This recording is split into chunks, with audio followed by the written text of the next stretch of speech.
principal investigator at the Centre for Vision Research here at York University. My research interests cover multisensory interactions, that is how the different senses combine together to give us our perceptions, with a particular emphasis on the vestibular system.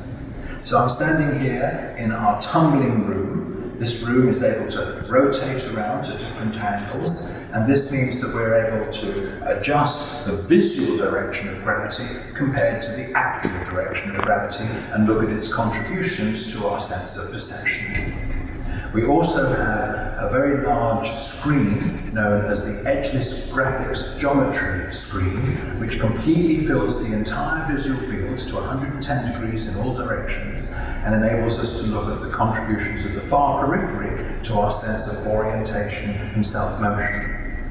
We also have a sphere room, which is a room similar to the tumbling room here behind me, but is actually patterned. So instead of showing an actual environment with structural features such as tables and walls, this room just has a pattern of dots on it, so we can look at the perception of physical motion in these different directions.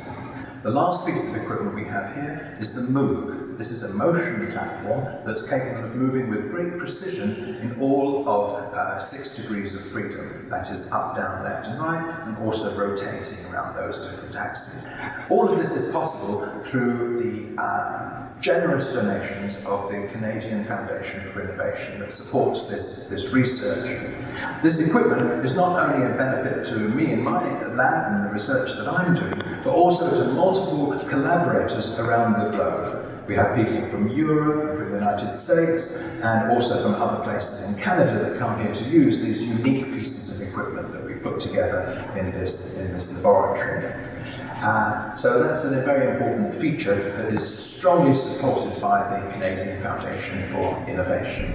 So we would very much like to congratulate you on your anniversary of the Navigateur system that sets up the possibilities of collaboration with different scientists around the globe.